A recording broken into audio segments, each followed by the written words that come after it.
26장 47절에서부터 54절 제가 봉독하겠습니다. 말씀하실 때 12 중에 하나인 유다가 왔는데 대제사장들과 백성의 장로들에게서 파송된 큰 무리가 칼과 몽치를 가지고 그와 함께 하였더라. 예수를 파는 자가 그들에게 군호를 짜 이르되 내가 입맞추는 자가 그이니 그를 잡으라 한지라.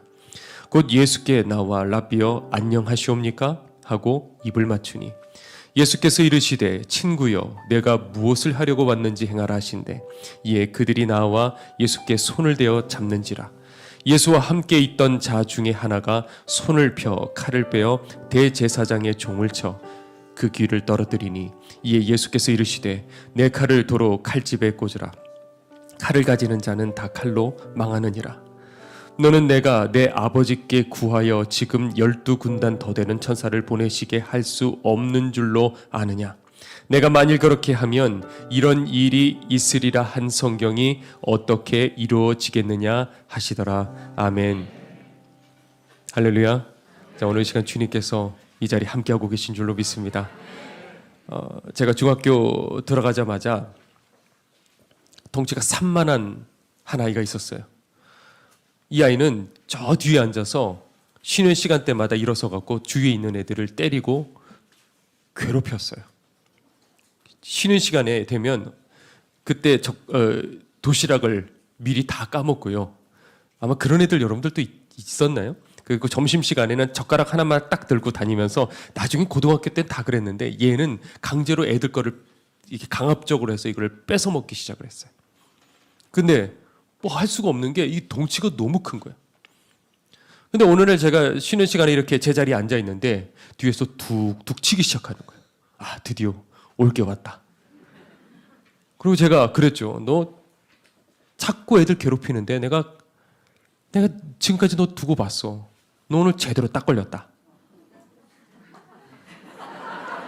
라고 하고 싶었는데 그때는 제가 외수였어요. 제가 초등학교 들어갔을 적에는 제일 컸습니다. 근데 그러고 별로 안 컸어요. 그때는.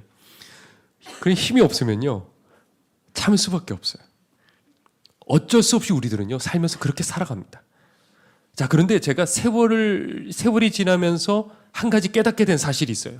그게 뭐냐면 불의를 보고 참는 것보다 참으려고 불의를 보고 참지 않고 그거를 좀 용기를 내 가지고 한마디 하려는 그것보다도 오히려 불의를 보고 참기 위해서 더 많은 용기가 필요하다는 걸 알았습니다. 비겁해지라는 얘기가 아니에요. 비굴해지라는 얘기도 아닙니다. 그런데 때로 우리가 살면서 불의 앞에서 때로 참아야 될 때가 있다라는 것이죠. 말하지 않아야 될 때가 있는 겁니다. 왜 우리가 참아야 될까? 왜 불의 앞에서 우리가 말하지 말아야 될까? 오늘 본문이 바로 그런 얘기입니다. 자, 오늘 본문이 예수님께서 겟세마네 기도 후에 이제 로마 군병들과 그 따르는 사람들이 검과 몽치를 가지고 이제 무리들에게 예수님 잡혀셨을 바로 그때입니다.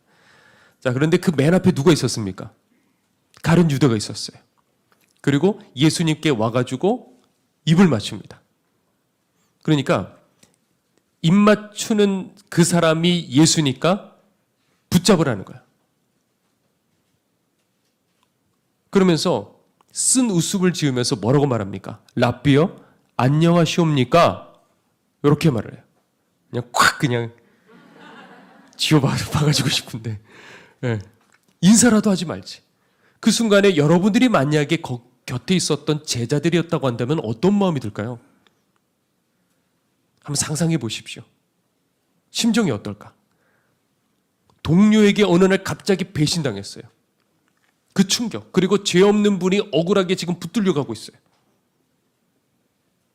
그리고 상대는 지금 무기를 가지고 있고 쫙 깔려 있는데 우리는 아무런 힘이 없는 이 현실 속에서 아무 말도 할 수 없고 아무 행동도 할 수 없는 정말 분통이 터오르지 않겠습니까?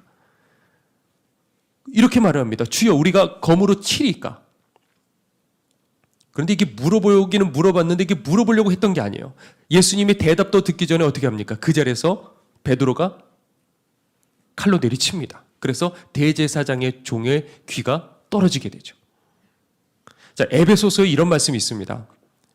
에베소서 4장 26절 27절에 분을 내어도 죄를 짓지 말며 해가 지도록 분을 품지 말고 마귀로 틈을 타지 못하게 하라. 이렇게 되어 있습니다. 자, 26절 다시 한번 보여주죠. 분을 내어도 죄를 짓지 말며 해가 지도록 뭐를 품지 말라고요? 분을 품지 말고. 여기서 분이 2번 나옵니다. 분노가. 자, 그런데 우리 한글 말은 동일하게 분노라고 되어 있는데, 그런데 원문에 보면 그 분노의 각자의 뜻이 다릅니다. 이 첫 번째 나오는 이 분노는 뭐냐면 어떤 일에 자극을 받아서 흥분한 상태, 이걸 말하고요. 그리고 두 번째 나오는 그 해가 지도록 분을 품지 말고에서 나오는 이 분은 뭐냐면 적의, 원한, 이런 거를 말합니다. 그러니까 이런 거죠. 우리가 살다가 어느 일을 갑자기 겪었어요. 누구에게 한 소리 들었어요. 누군가에게 따기를 맞았어요. 그러면 흥분하게 되는 거죠. 그렇죠? 그런데 그 순간에 내가 잘 제어하지 못하면 어떻게 돼요? 결국 그 감정이 나를 사로잡게 되는 것이죠. 처음에는 내가 분노의 감정이 들었는데 나중에는 어떻게 된다고요? 그 분노가 나를 사로잡게 되는 거예요. 갑작스럽게 우리가 살면서 분노의 감정이 들 수 있는 건 어쩔 수가 없어요. 그게 잘못이라고 하는 건 아니에요. 그런데 그게 해가 지나도록 내 속에서 너 때렸어? 너 나 때렸어? 감히 네가 뭔데 나한테 이렇게 말로 상처를 줘? 이게 자꾸 되뇌이면서 그것이 결국에는 어떻게 된다고요? 죄로 이어지게 된다는 것이죠. 그러니까 그럴 때 우리들은 어떻게 되느냐? 분노의 감정이 쑥 하고 들어왔을 적에 감정대로 반응하지 말고 어떻게 되는 거예요? 멈춰서서 생각하고 말하지 말고 아무것도 하지 말아야 된다는 거예요. 그때. 그 순간에 내가 탁 튀어나갔을 적에 잘 되는 적이 한 번도 없어요. 그때는 무조건 멈춰야 되는 거예요. 그때는 판단력이 흐려져요. 그러니까 항상 그때는 막 생각이 들어온단 말이에요. 내가 요 한마디만 하면 될 것 같아 라고 생각하지만은 지나가고 나면 다 후회된다고요. 그러니까 일단 무조건 다 멈춰야 돼요. 그래서 그 다음 절에 뭐라고 되어 있냐면 마귀로 틈타지 못하게 하라 그랬어요. 그러니까 분노의 감정이 싹 들어올 적에 어떻게 되느냐? 마귀는 요때다 생각해가지고 막 여러분들에게 벌떼처럼 달려든다는 것이죠. 그러니까 마귀가 도착하기 전에 여러분들의 마음을 어떻게 하라고요? 스스로 제어할 수 있어야 된다는 것이죠.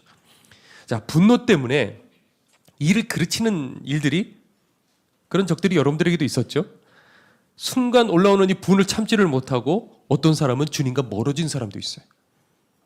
만약에 그 사람이 그 상태 그대로 회개치 않고 심판대 앞에 갔으면 그 얼마나 어이없겠습니까?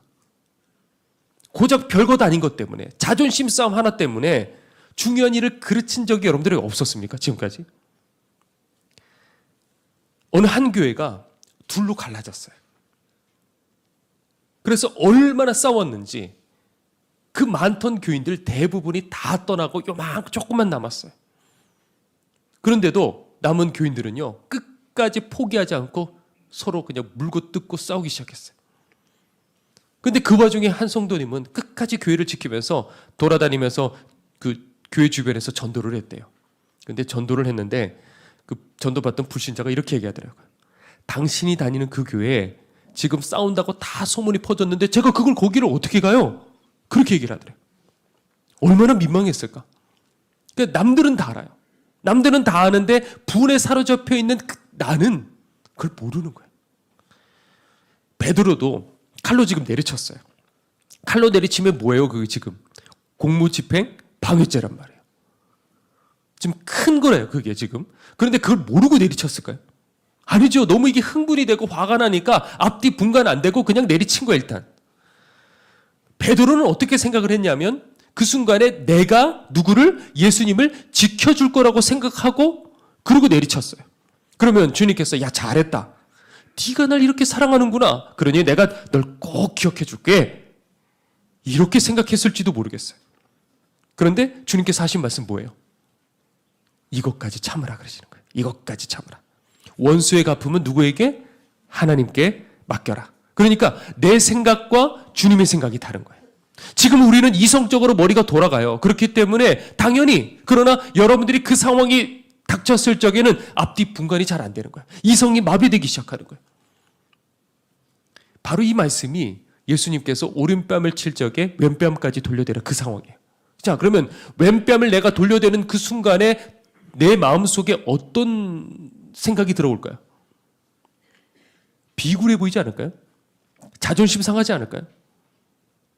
그렇기 때문에 제가 처음에 했던 얘기처럼 참는 데는 더 큰 용기가 필요하고 우리가 살면서 그럴 때들이 있다는 거예요. 예수님 안 믿으면 상관없어요. 내 뜻대로 그냥 내가 세상에서 내 마음대로 살아가면 전혀 이거 상관없어요. 용기 내는 게 사람들 보기에는 오히려 박수갈채를 받을 수 있는 거죠. 그런데 예수 믿다 보면, 주님 이 좁은 길을 걷다 보면 오히려 불의 앞에서 참는 것이 더 큰 용기가 필요할 때가 있다라는 것이에요. 그리고 이렇게 말씀하십니다. 검으로 일어나는 자는 다 검으로 망하느니라. 그분 자신이 지금 붙잡혔는데도 도리어 어떻게 합니까? 그 종의 귀를 붙여주셔요. 자, 우리는요, 공격당하면 똑같이 내가 어떻게 해야 돼요? 공격해줘야지 내 직성이 풀려요. 그래야지 내 자존심이 서요. 그러면서 이렇게 말하죠. 하나님, 제가 똑같이 한 건 아니에요. 전 귀만 쳤을 뿐이에요. 저도 참은 거라고요. 이렇게 스스로를 정당화 시킵니다. 그리고 자기 위안을 삼아요. 귀라도 내가 안 내리치면 그날 밤에 잘 수 있어요, 없어요? 못 자요, 이게. 내가 오히려 어떻게 하냐면 나는 주님을 위해서 일을 했습니다. 내가 내는 분은 어떤 분이에요? 의분이다. 그렇죠? 주님이 노끈으로 그냥 상을 엎으신 것처럼 내가 내는 분은 의분이다 이렇게 생각을 해요. 그런데 지금까지 살면서 느낀 갈등되는 상황이 있어요. 내가 이때 말을 해야 될까? 갈등했던 때가 있었어요. 그런데 결국 그 말을 꺼내고 난 다음에 보면 그때는 나는 의분이라고 생각했는데 말 꺼내고 보면 전부 다 후회밖에 없더라고요. 그게 오히려 주님의 일을 그르치는 일이라는 것을 우리는 알아야 되는 거예요. 교회도 보면 많은 교회들이 자기 주장 강한 사람들이 교회 한 자리를 차지해요. 주님은 이렇게 말씀하셨죠. 팔복에 온유한 자가 뭐라 그러셨어요? 그 땅을 차지하게 될 거라 그랬어요. 그런데 자기 주장 강한 사람이 교회를 잡았다라는 것은 그만큼 그 교회는 하나님 나라와 지금 멀어지고 있다는 것이죠. 자, 그럼 베드로에게 주님께서 이렇게 말씀하십니다. 아버지께 내가 구하면 지금 당장 12군단도 더 되는 천사를 보낼 거다. 자, 그런데 그렇게 되면 어떻게 이 성경 말씀이 이루어질 수 있겠느냐 이렇게 말씀하셨어요. 그렇게 되면 내 혈기가 앞서면 어떻게 된다고요? 하나님의 역사가 하나님의 뜻이 막혀버린다는 거예요. 아마 이 자리에 오기 위해서 어떤 분들은 어려움을 겪은 분들도 있을지도 몰라요. 예를 들어 부부 간에 이렇게 다툴 수도 있겠죠. 그렇죠? 있나요? 이 중에? 오늘 이 자리에 오기 위해서 다툰다. 넌 사단이야. 내 뒤로 물러가라. 왜? 내가 교회 가는데 내가 예배 드리는데 넌 사단이야. 이렇게 생각할지 모르겠어요. 자, 남편은 예를 들어 믿음이 별로 없는 사람이라고 생각해 보죠. 그러면 막 다투는데 남편이 뭐라고 말해요? 그러면 남편이 다 쏟죠. 그렇죠? 내가 말은 안 하나? 나는 가만히 있고 참죠. 그런데 막 하다가 그때 한마디 이걸 딱 꺼냈을 적에 나 이 정도 한마디 해도 되지 않겠어? 하고 딱 꺼냈을 적에 남편이 곧바로 뭐라고 치고 들어와요. 나 너 때문에 교회 안 가. 이렇게 해버린다고요. 그럼 누구 탓이에요, 사실? 객관적으로 봤을 적에. 이 사람은 지금 9마디 얘기를 하고 난 한마디 얘기했어. 그러면 사실 누구가 더 잘못했어요? 9번 남편이 잘못했지. 난 억울하지. 그런데 못 참은 그 한마디 때문에 남편이 주님과 멀어질 수 있다면 우리는 그 생각을 해야 되는 거예요. 이것까지 참아라. 그 한마디까지 넌 참아야 된다. 그렇지 않으면 남편을 향한 하나님의 계획이 내 한마디 때문에 막혀버릴 수도 있는 거예요. 물론 그것 때문에 정죄받지는 마십시오. 그러나 그럴 수 있다는 거예요. 결국 분노는 뭐예요? 내가 살아있기 때문에 그런 거예요. 내 자존심 때문이고 펄펄 날뛰는 내 자아 때문에 그런 거예요. 내가 죽어야 하나님 일하시는 거예요. 내가 살아있으면 하나님의 일이 막히는 거예요. 꼭 부부 사이의 관계뿐만이 아니라 많은 것들을 여러분들 한번 상상해 보십시오. 근데 왜 우리들은 죽으려 하지를 않는가? 왜 끝까지 즐기게 내가 하나님의 일을 자꾸 가로막으려 할까? 그럴 적에 제가 항상 여러분들에게 얘기하죠. 반대로 생각하는 습관을 가져야 된다. 지금 막 상대방이 막 나를 충동시키고 막 화를 돋구고 있을 적에 그때 뭐예요? 그 너머에 하나님의 계획이 있기 때문에 나는 요거를 잘 참고 넘어가야겠구나. 아멘? 항상 그 생각을 평상시에 제가 자꾸 세뇌시켜 주려는 거예요. 그러면 그 상황이 벌어졌을 적에 딱 하고 떠올라서 이렇게 하려다가 딱 막을 수 있다면 그러면 얼마나 감사할까. 카자흐스탄에 한 선교사님이 계셨어요. 그런데 겉모습은 정말 노숙자보다도 더 행색이 정말 철학이 짝이 없었는데 얼굴은 정말 주님을 만나서 환하게 빛이 나는 거예요. 그런데 이제 이 목사님께서 무슬림 지역을 다니면서 자기 몸을 아끼지 않고 막 복음을 전했어요. 그러다가 어느 날 복음을 전하다가 그 카자흐스탄 현지 이 청년들 5에게 매를 맞기 시작했어요. 얼마나 매를 맞았는지 팔다리가 다 부러지고요. 그리고 갈비뼈가 몇 대가 다 나가버렸어요. 이거 정말 거의 죽다 살아난 거죠. 자, 그런데 경찰이 그 청년들을 현장에서 이제 잡았어요. 그 경찰서로 다 끌고 갔어요. 그런데 이슬람법에도 아직도 이게 있는데 뭐라고 되어 있냐면 눈에는 눈, 이에는 이. 왜 눈에는 눈이고 이에는 일까? 똑같이 그대로.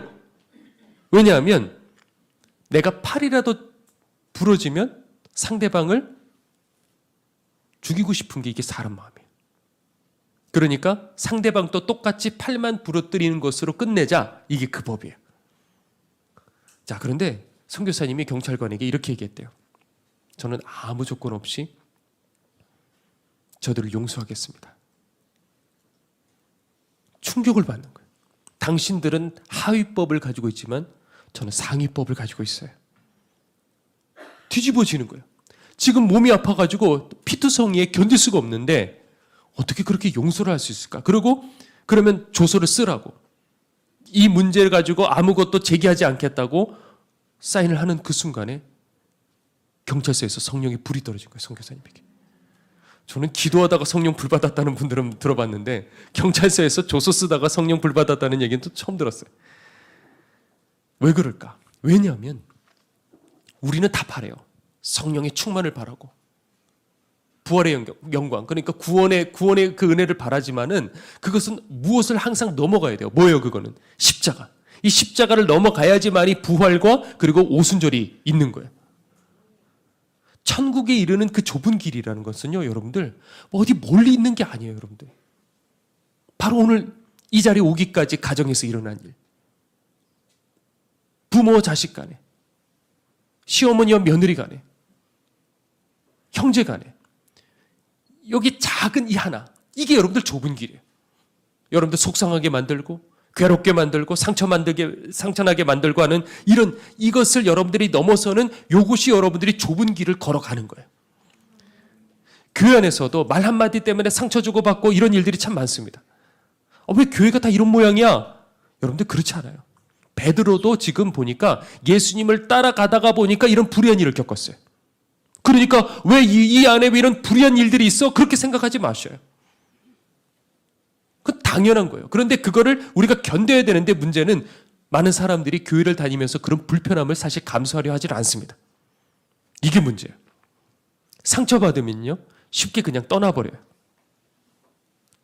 어떤 사람은요, 상처받으면 내가 속상하다고 막 소리치는 사람이 있어요. 똑같이 막 같이 소리치고 같이 그냥 물고 뜯고 싸우고. 그런데 어떤 사람은요, 자기 성격대로죠. 아무 말 안 해요.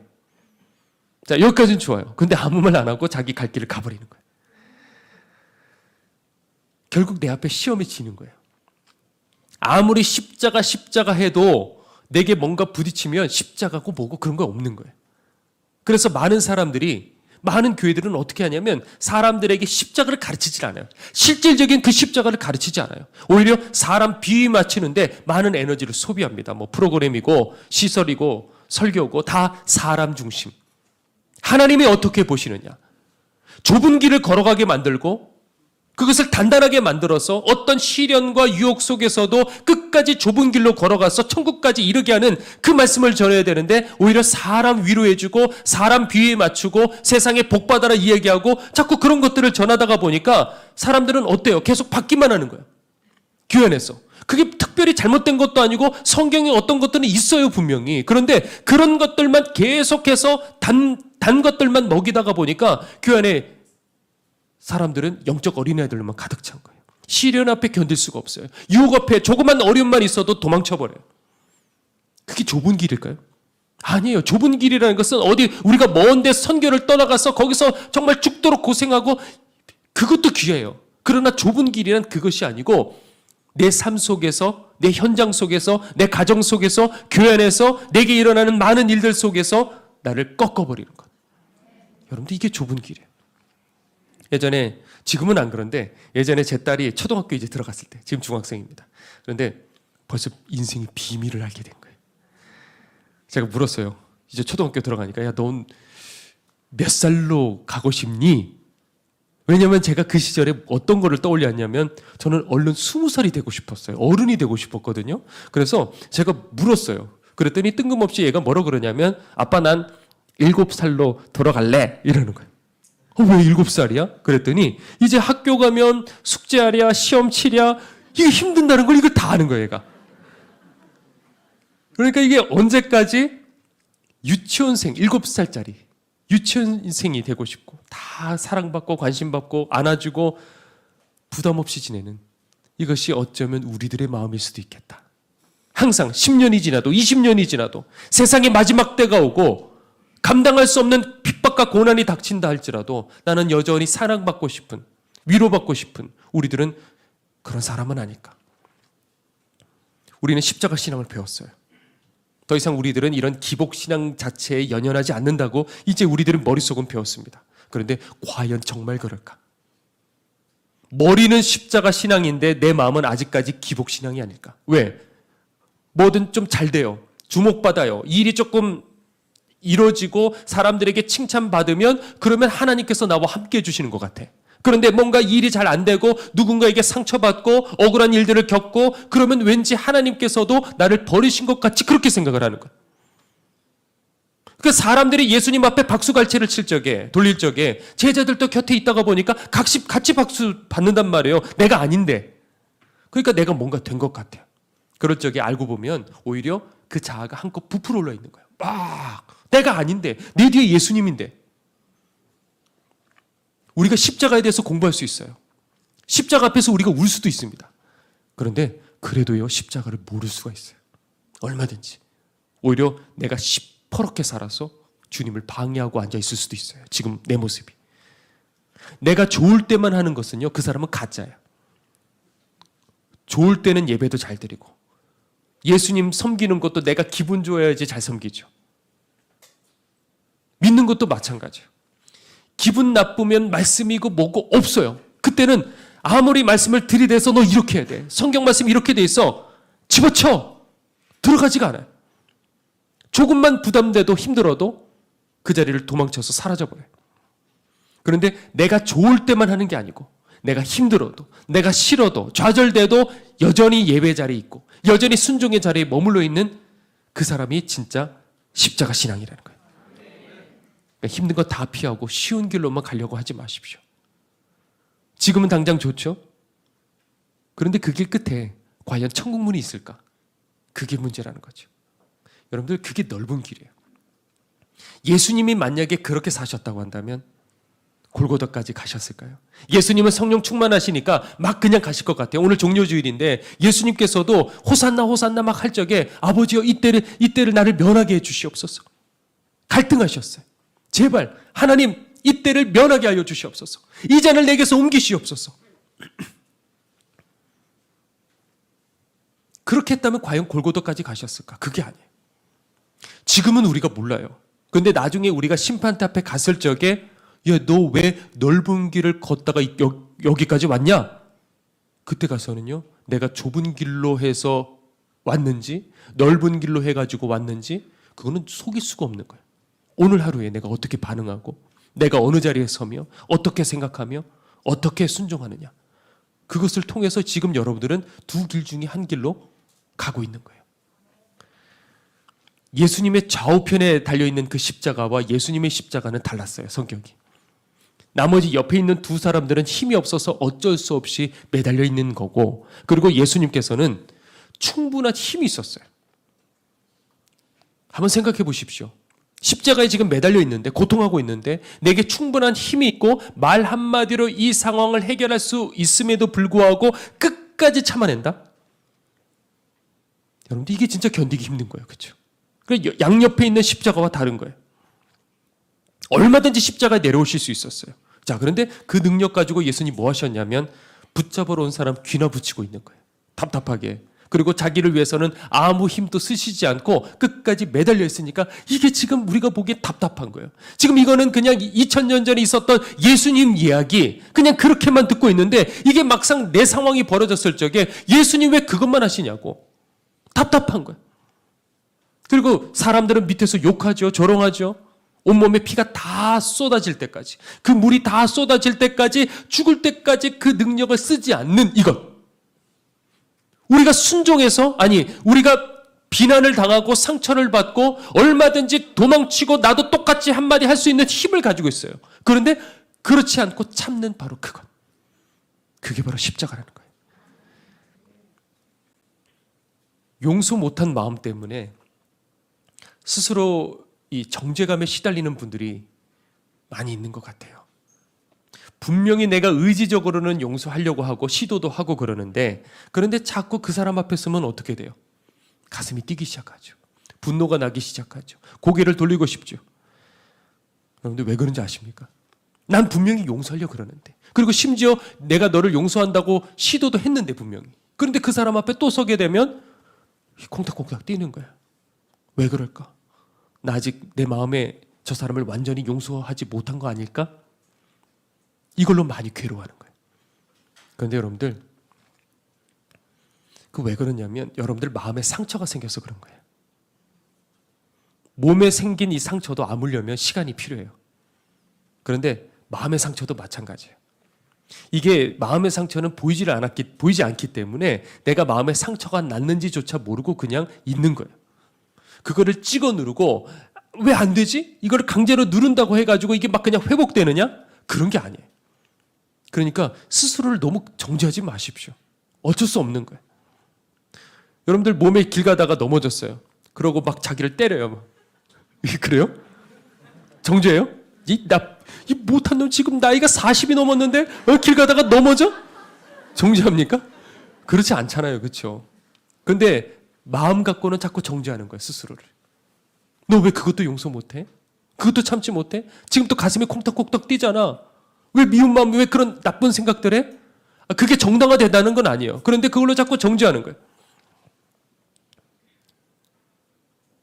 문제는 우리가 살아가는 이 환경이 어느 날 갑자기 드라마틱하게 쫙 다 바뀌면 얼마나 좋겠어요. 그런데 그렇지 않고 늘상 그 환경, 그리고 늘상 그 사람을 만나는 거야. 나를 찌르는 그 사람. 기가 막힌 이 환경. 그러니까 아물려는 그 상처가 그 위에 또 상처가 생기고 또 아물려다가 보면 그 위에 또 상처가 생기고 그렇죠? 여러분들 삶이 아마 그럴 거예요. 그러니까 세월이 흐르면서 자꾸 깊은 상처에 골이 생기는 거예요. 평상시에는 잊고 살다가 잔잔한데 미꾸라지 하나가 싹 이렇게 지나가면 흙탕물이 쫙 올라오죠. 견딜 수가 없는 거예요. 그리고 시간이 흐르면 어떻게 돼요? 쫙 또 가라앉아요. 그러면 이제 괜찮아진 것 같아. 그런데 또 미꾸라지가 하나가 또 확 지나가면 어떻게 돼요? 그 예전에 있었던 것까지 더 막 흙탕물이 되어버리는 거죠. 이게 우리들의 마음이에요. 그래서 그게 세월이 지나면서 나도 모르는 사이에 이것이 하나의 쓴뿌리가 되어서 계속해서 나를 찌르고 그 부분만 얘기하면 예민해지는 그게 아마 각자마다의 그런 부분들이 있을 거라고 생각을 해요. 그러니까 여러분들 예수님 믿어도 상처 때문에 고통당할 수 있어요. 예수님 믿어도요, 이 트라우마 때문에 고통당할 수 있고 공황장애가 걸릴 수도 있어요. 그런데 그 상황이 오면 어떻게 생각하냐면요, 예수 믿는데 내가 왜 이러지? 오히려 부끄러운 거야. 그 상처를 입었는데 그것 때문에 오히려 남들에게 드러내놓지도 못하고 오히려 더 죄책감에 시달리는 거예요. 내가 더 주님을 의지하지 못한 거 아닐까? 내가 기도하지 않은 거 아닐까? 내가 성령 충만하지 못해서 그런 거 아닐까? 여러분들 그게 아니에요. 그 새벽에 베드로가 예수님을 부인했어요. 그렇죠? 그리고 그 순간에 어떻게 됩니까? 부인하는 그 순간에 나 저런 인간 몰라 하고 소리치는데 딱 돌아봤는데 어떻게 돼요? 예수님이 누군가 마주쳐버렸어요. 그 순간에 어떨까요? 나 그 인간 몰라 하는데 그분과 만났어요. 단 몇 시간 사이에 이 베드로는 충격적인 일들을 연속으로 겪었어요. 깊은 좌절감에 그 자리에서 뛰쳐나가서 오열을 했어요. 그리고 갈릴리 호수로 도망을 치죠. 그리고 주님께서 거기까지 찾아가십니다. 그리고 하신 말씀이 뭡니까? 네가 나를 사랑하느냐 물어보셨어요. 그러니까 베드로가 예수님을 부인하긴 했는데 베드로가 예수님을 미워한 거예요? 그건 아니란 말이에요. 그렇죠?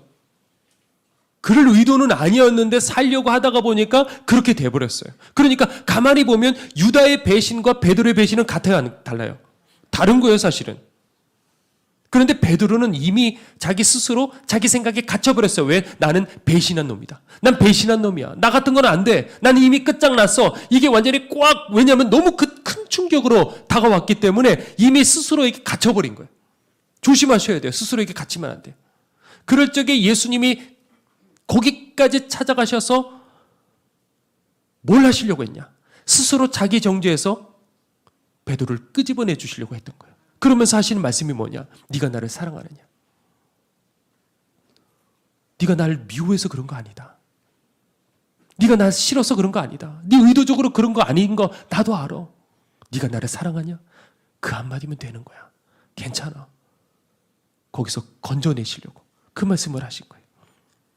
어느 날 여기 앞에 이렇게 자매가 하나가 있는 거예요.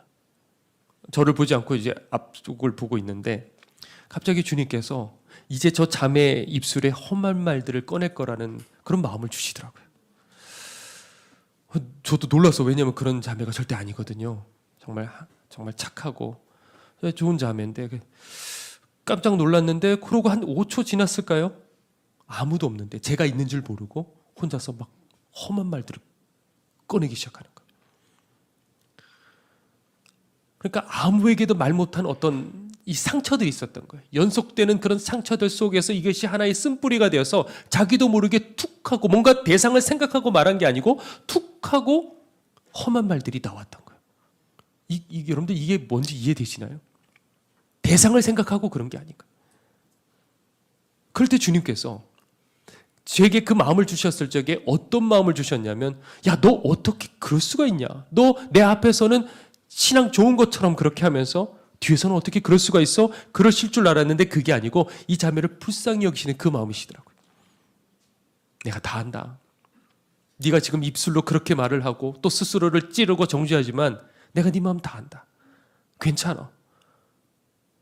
아, 주님 그렇게 쉽게 우리를 정죄하시는 분이 아니시구나. 제가 그때 또 다시 깊이 깨달았어요. 내 속에 있는 눈물의 이유, 아픔의 이유, 심지어 날카로운 그 이유까지도 다 아시는구나. 그런데 그렇다고 우리가 그 자리에서 멈춰서는 안 되겠죠, 물론. 계속 자기 연민에 사로잡혀 있고 스스로 생각에 갇혀 있으면 우리는 시간이 흘러도 변할 수가 없어요. 상처의 골은 더 깊어질 수밖에 없어요. 쓴뿌리는 더 마음속 깊이 파고 들어가기 시작하는 거예요. 그러니까 어떻게 되느냐? 주님 앞에 눈물로 기도하셔야 돼요. 주님을 의지하고 그리고 말씀을 깊이 묵상하셔야 돼요. 그때 여러분들이 상처를 입고 누군가에게 어려움을 겪었을 적에 그때 뭐라고 돼 있냐면 기뻐하고 즐거워하라 하늘에서 너희 상이 크민이라 그랬어요. 바로 그때 사람들은 하나님 앞에 헌신하고 땀 흘리고 자신의 생명을 드리고, 아니요, 그것 말고 지금 내가 상처를 받았을 적에 내가 그대로 반응하지 않고 그것이 내가 다 이 가슴 속에 싸질머지고 그 고통을 겪는 거잖아요. 그런데 어떻게 하라고요? 그때 기뻐하고 즐거워라. 기뻐지나요? 즐거워지나요? 아니에요. 그런데 입술로 감사합니다. 입술로 감사합니다. 이 속에 상처 그대로 가진 채로 그냥 그렇게 주님 의지하며 주님 씻어주세요. 그런데 그것이 그 상황 자체가 저 하늘에 갔을 적에 하늘의 상급이 된다는 거예요.